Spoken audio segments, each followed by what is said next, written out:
Siguro comeback in sports organizing. Yes, nag-stop talaga ako.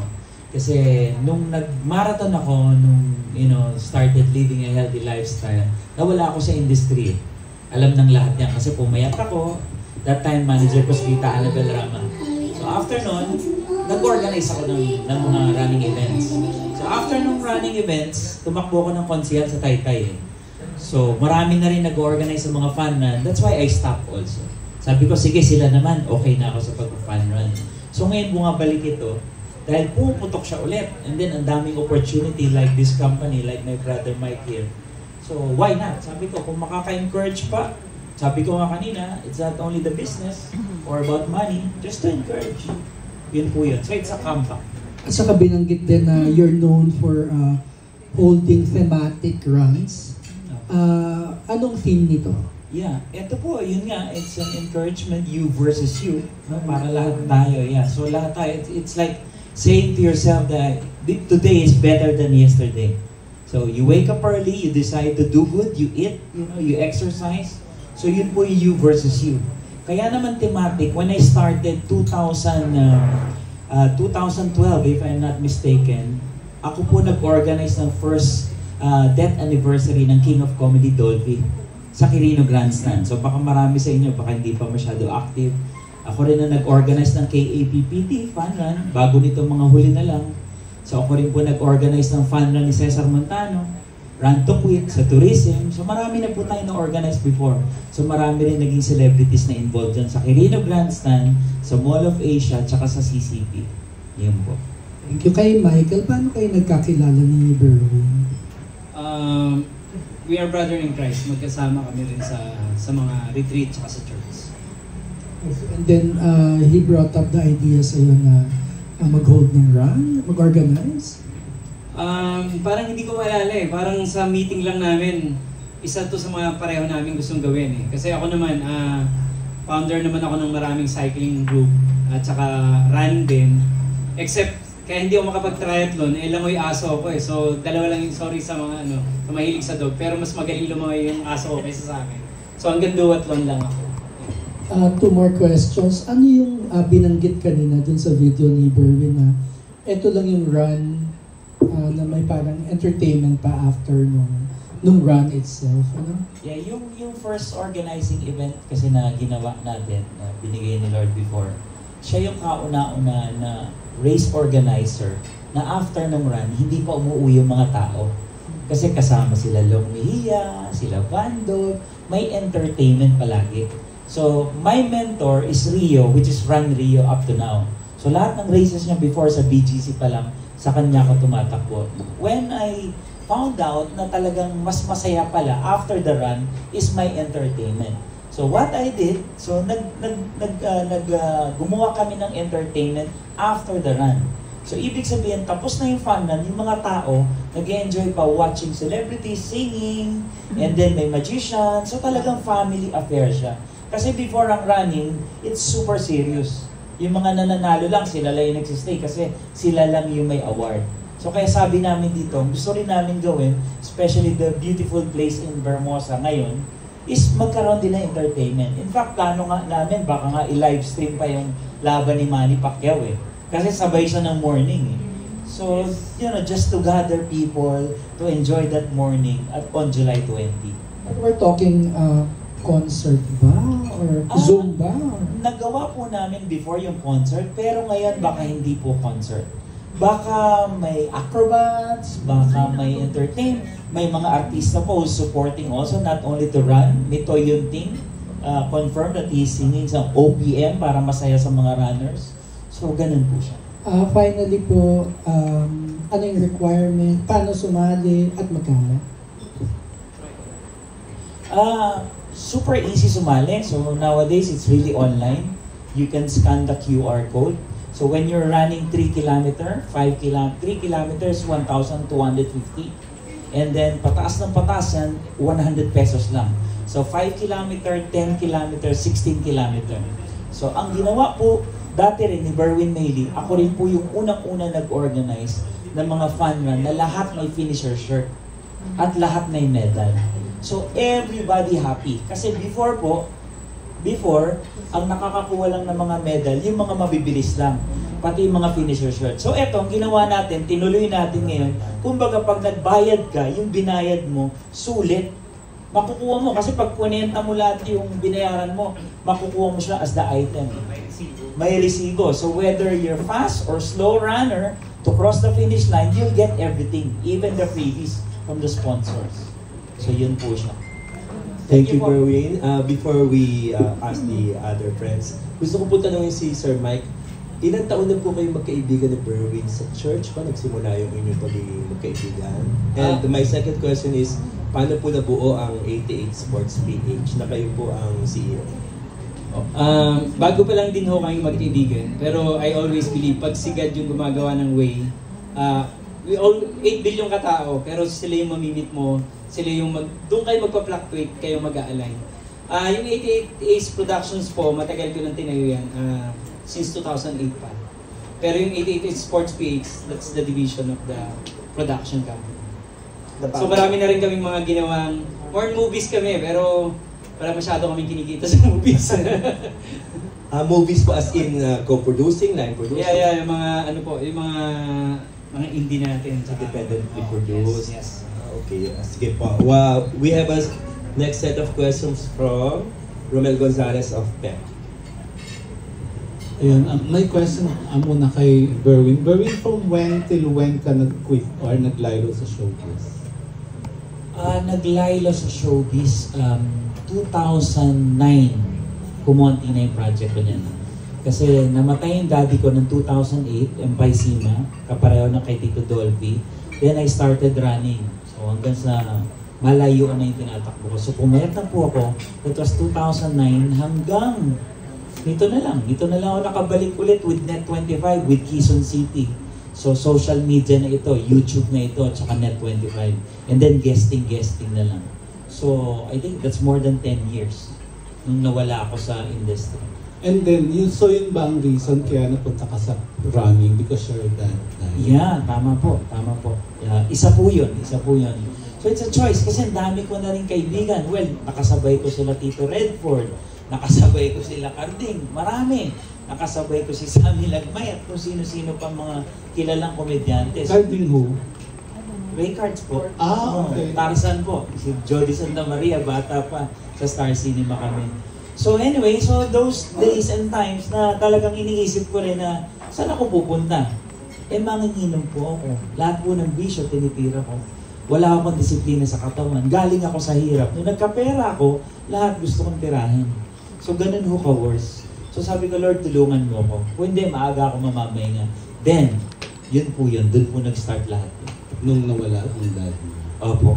Then, natatandaan mo ba kung ano yung heaviest weight mo? And ngayon, ilan ka na? Hari ng Sablay po, yung movie with Regal, Manny Valera yan, of course, Mother Lady. Hindi, yung pinakabigat mong timbang. Opo, yun po, yung peak na yun. Ilan yun? 210 pounds po ako. Actually, yung weight, hindi siya masyado. Kasi mas marami pang mas malalaki na pumuyat talaga. But I think yung continuation, yung consistency, and yung testimony, kung ano na talaga yung pinamumuhay mo, hindi kasi papayatan lang eh. Ang tanong kung ano talaga yung kabuuan na nagbago sa'yo. And you look very good now. Praise the Ilan Lord. ka na ngayon? Hindi ko po sigurado, pero parang nasa 180 naman din. Opo. And then, since the title or the event is you versus you, and nabanggit mo na nga yung mga pinagdaan mo kanina, mga darkest moments, Berwin, kailan mo masasabi yung moment na yon sa mga pinagdaanan mo na dumaan ka sa you versus you? Yun, yung 2012, when I encountered Christ again. So nag-serve na ako nun sa CCF, Christ Commission Fellowship. That's our church now. So somehow, nakikita nyo na sa social media, nag-share ako, mga inspirational video. So dun po yun. Kasi yung parang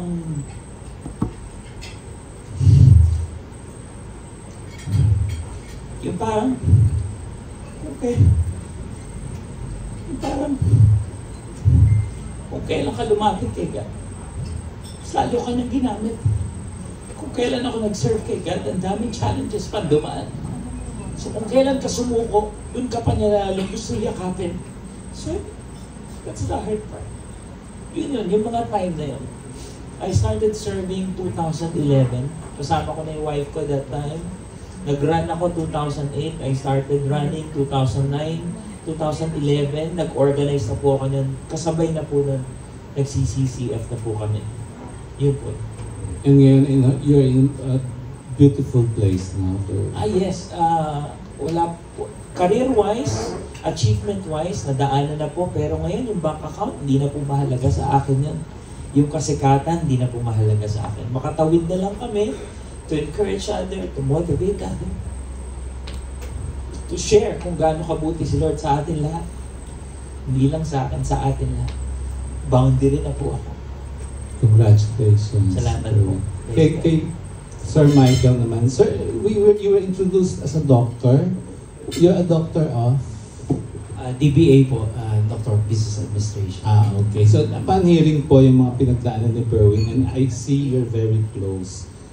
Ano po yung nabigay po kayo sa kanyang advice or learning or realization from what Berwin experienced in the past? As a friend, as a family na nga yata. Siguro po, we share the same background sa dati. Hindi lang ako naging artista, pero yung buhay ko kasi nasa may puhunan, rated K, rated Karina. So basically, dating magkakarga ng tubo or all around errand boy sa sa probinsya, pauto sa mga resort. So bagay siguro sa amin yung team talaga na to, na you versus you. Kasi ang galing sigat pala lagi nandyan. Pero ang nagiging problema lang natin, ayaw natin kumilos. Though it's a cliche, ang tagal na nito, gasgas na. Nasa Diyos ang awa, nasa tao ang gawa. Lahat tayo nagpipray, lahat tayo kumakain. Pero pag hindi tayo nagpapawis, scientific ko to Talagang yung buhay natin, mas magiging masaya yung mindset natin, yung mental health natin, masyadong gasgas ngayon. Agawan sa technology natin, inaagaw yung attention natin. Mahalaga ho na bumitaw tayo sa technology ng konti, tumakbo, magpapawis. Given yan, lalabas yung dopamine, oxytocin, serotonin, endorphins sa ating katawan.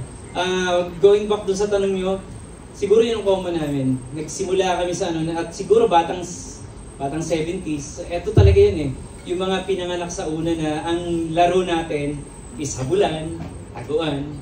Binabalik lang natin yan. Mas maarte na lang ngayon. May mga GPS na, may mga Apple Watch na. Yun lang po siguro.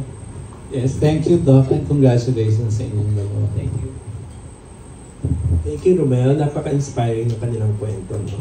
We have questions from Iza of Manila Times. Hello po, good afternoon Sir Berwin and Sir Michael. Parang na-mention po kanina that meron din po kayong partner na charity. Can you tell us more about that and bakit sila yung napili niyo pong charity?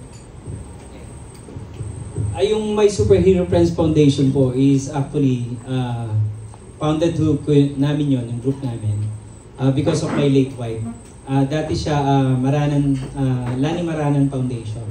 My late wife passed away because of cancer.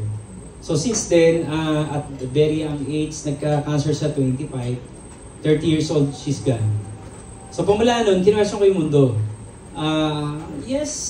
May time na gusto mo mag-quit. Then I realized kung mag-quit ako, paano yung mga anak ko. Then, tinayo yung foundation. So nagkaroon kami ng scholarship, nakalabas naman lahat yan sa lahat ng social media and everything. Kasi hindi naman pinagyayabang or maybe because we want to encourage others to help. And siguro accountability rin kasi may mga tumutulong na mga tao, so gusto namin mapakita na dito na pupunta yung mga tinutulong. Then of course, may donors fatigue. Hindi naman pala lahat ng tao willing lahat tumulong. Napapagod din sila. Kaya siguro nakamap namin na eto, pasayahin naman kayo ng konti, papawisan kayo, then alam nyo na may pupuntahan din yung inyong ni-register. May pupuntahan siya na sa mabuting bagay na scholarship at saka sa mga tinutulungan natin ng batang may cancer. Naka-document po lagi yon na nagsusuot kami ng superhero. Ako po ay, kung pwedeng banggitin, ako yung si Black Panther. Marami kasing Superman tsaka Batman sa amin.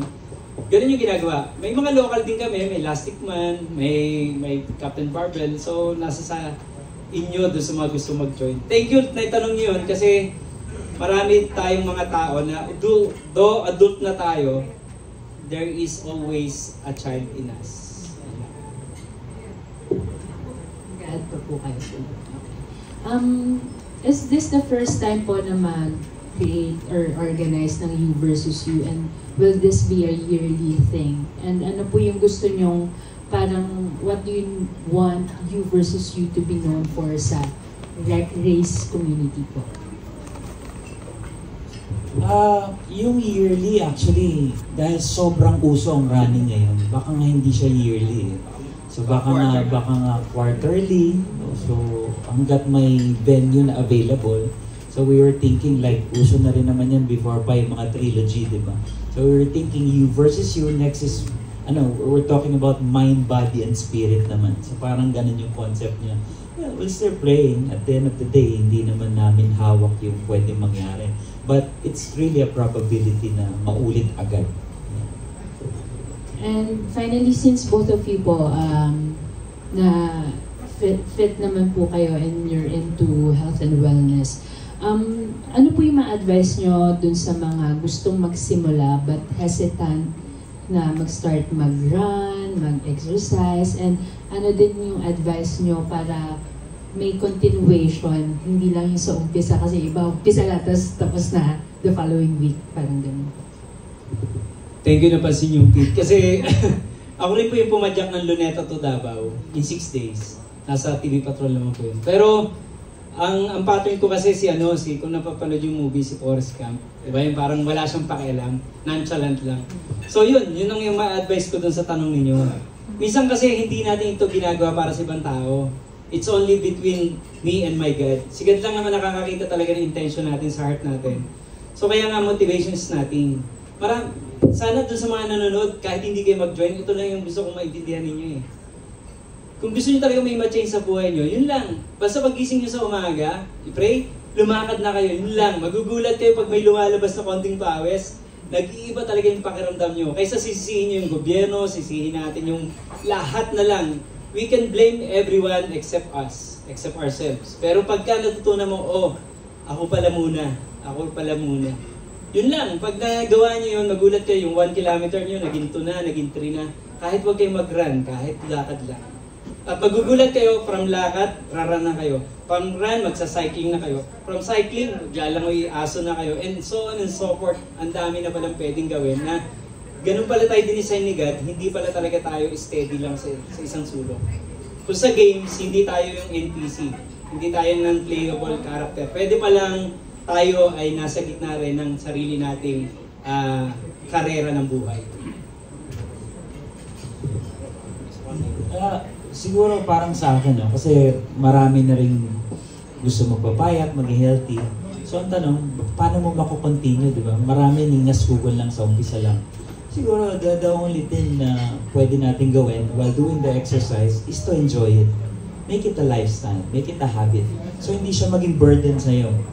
Bawal, yung GM namin, si Ron, so nahihirapan siya ngayon kasi stairs yung building, so parang pahirap sa kanya. Kaya lagi namin siya na-encourage na huwag mo siyang gawing pahirap, gawin mo siyang blessing para matuloy mo.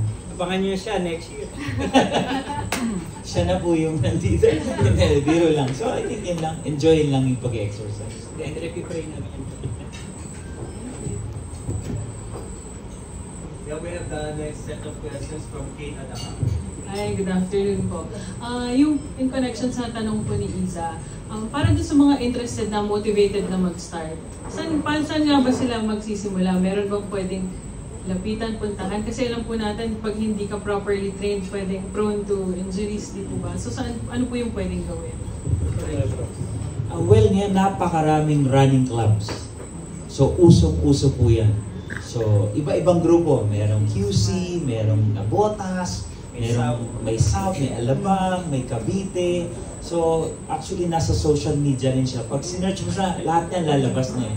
So dun mo malalaman kung ano yung science, kung ano yung health benefits, kung paano ka lalakas, kung paano ka bibilis, and so on and so forth. So it's running community, the group.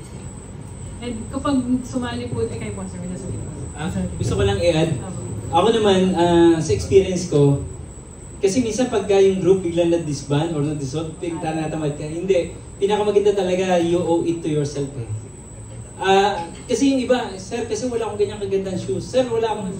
Alam mo, una ako nagsimula, nakachinelas lang talaga. As a matter of fact, kung nakikinigan yung running coach ko is siya yung barefoot. As in wala siyang tsinelas, walang sapatos. So kaya mahirap mag-endorse ng sapatos. Pero at the end of the day, yun talaga, lumabas ka lang, kahit yung mag-stairs ka lang eh. Kung nahiya ka sa kapitbahay mo, kunwari namumulot ka lang ng basura, lakad-lakad ka lang, magugulat ka, magpipit-in ka na. Ang isa lang sigurado, magbihis ka. Kasi yung attire, pag nagbihis ka, napipilitan ka lang gawin ko nung binihis mo eh. Yun lang, yun ang isang tip ko. Thank you po. And doon sa mga naengganyo ng sumali, ano po yung may expect doon sa venue, mga routes, what to expect, what should you expect? Tsaka yung safety and security. Yeah. Well, number one, if you go to MCX exit, this is what we famous doon sa lugar na yun. Bukod sa Villar City, is the Ayala Vermosa Sports Hub. So world-class facility siya, may swimming pool, the roads, yung greens, yung environment niya, yung puno niya. So number one na may expect mo is sobrang ganda ng lugar. Sobrang linis, hindi siya crowded, sobrang ganda ng ambience, maraming nag-exercise. So yun ang Ayala Vermosa Sports Hub. Ano pang meron doon? So bukod doon sa mga makukuha mong merch when you join, after that you get the entertainment. When we talk about the route, since route is beautiful, so ibig sabihin safe din siya. Safe na sarado yung daan, walang bus, walang usok. So, ang sarap mo talagang mag-exercise, may enjoy mo. Ano pa? We have great sponsors in hydration. So, yung iba kasi tubig lang, okay yun, walang problema doon.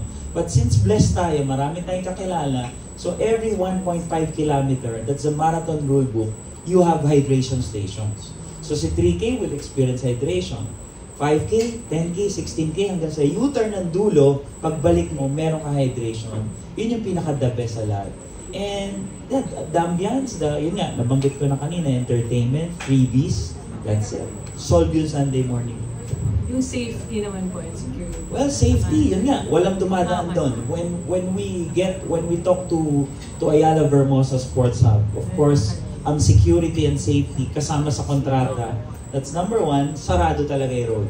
So walang ibang pwedeng dumaan, pwera na lang kung medics. Thank you, sir. Thank you po.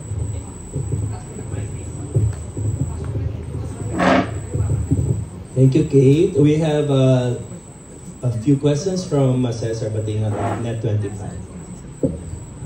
Hello po sir, yun pong title, yung You versus You, lakas makapelikula po niya. Sir, kay Sir Michael po. Sir Michael, this is your one of your focus dito lang po sa kumbaga tinatawag natin din na panrun or marathon, or you have other sports activities din?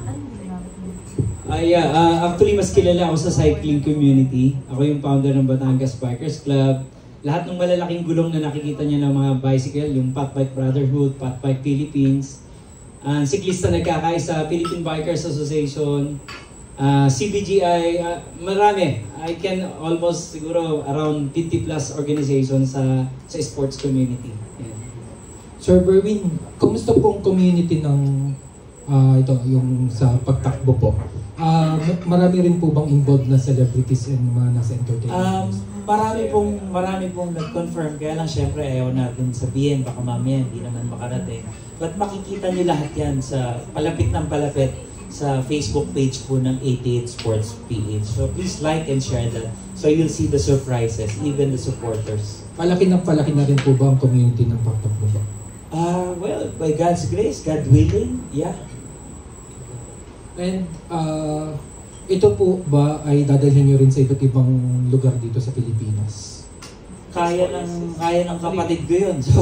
So hindi imposible, maaari. Yeah. And right now po that you are into this industry, banggit nyo na rin po, yun pong sa acting, medyo nalalesen na rin. Pero may mga iba pa po ba kayong gustong itry in terms of entertainment in the industry? Well, ang industriyang tumatawag di ba? Sila naman nasusunod ever since. Hindi naman tayo pwedeng. Nung araw, pagka nagpapapansin ako, minsan napapansin ako, pero tapos na ako sa pagpapapansin di ba? So, dito mga huli, may mga project, may mga vertical videos na nauuso ngayon. Vertical projects, ganyan. So, yun lang. Pero pagdating sa industry, kung ano yung bigay ni Lord, doon lang ako. Pero hindi pa po kayo into production right now? Hindi naman, wala. Talagang sa pag-acting po talaga? Yeah. Thank you po. Thank you po. Thank you.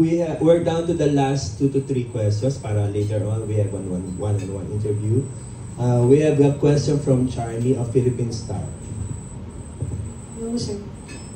So, nagkaroon po ba kayo ng parang regrets nung naglalo kayo sa showbiz? Well, umiyak ako nun. Yes, pwede kong sabihin regrets dahil pinili ko kasi mag-exercise. So from there on, my last show with ABS-CBN, I think with Aga and Joyce Jimenez, The Pila and the Pilot, with others. So, yun siya. Tapos, nagkasakit ako nun muna, tapos na-decide ko na mag-healthy living. Pero before that, nag-GMA pa pala ako. Pero doon, napapaisip na ako. Kaya lang, ang dami pa nangyari sa GMA, nag-bloom pa yung role ko. Pero after that, nung nag-Lilo, umiyak ako kay Lord. Kasi it's a decision na sabi ko sa kanya, lagi ko sinishare to na kung kailan ako gumawa na mabuti, bakit para napasama? Pinili kong, to inspire others, pinili kong alagaan yung katawan ko. Pero paano yan? Ano yan? Parang manager? Wala akong manager lang. Hirap mabuhay, di ba? So binenta namin lahat yun. Nawalan ako talaga ng pera. So artistang bumagsak, artistang nawalan ng ningning. Pero by God's grace, tinuro niyo sa akin yung sport. That's why medyo po, by God's grace, kabisado ko po yung ginagawa natin ngayon. So yun po, kaya nagtuloy-tuloy siya. From regrets, bless ako ng Panginoon to that company, yung Run Tarantandan. Yun po yung maraming events na nagawa sa running community before. It was 10 years na. Na-miss niyo rin po ba yung acting or mas focus na kayo ngayon sa sports and pinapasok? Nami-miss din, oo, pero medyo na marami na rin ako pinagdaanan sa acting eh. Yung mga huli yun nga kami nila Evie, Direct Kai sa Quezon City. Masaya kami doon. So ginagawa na lang namin siya parang masaya na lang. Hindi na pabigat sa'yo, wala nang reklamo, wala nang presyo. Iba dati kasi parang concern ng artista, magkano yan? Dapat ganito yan. Dati ganun. Wala na po. So kung ano na lang ibigay nila, kayo, baka ma-refer nyo ako, baka gusto nyo manage ako, pwede pa po ako ha. Hindi ako namimilit, tsaka hindi na ho namin kailangan ng pera. Meron na po kami kahit konti lang. Recommend mo nga ako. Thank you po. Pero na yung naging sakit mo. Sabi mo nagkasakit. Yung una siya. Actually, hindi naman siya major. Gallstone lang naman siya. Yun yung time na nasa ABS ako. Kaya isa yun na, masakit din yun, di ba? Hindi rin biro, operation din siya. Pero doon ko na naramdaman na meron na akong mga something sa loob na dapat ingatan ko rin. 5 years, 10 years from now, lahat yun lalabas sa atin. Magtatanong daw po ulit si... Go. Hindi, ano po kasi, parang kilala kayo sa line na Yahoo.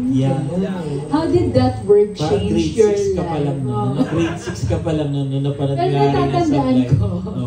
How did that word parang change you, your career, your life? Malaki.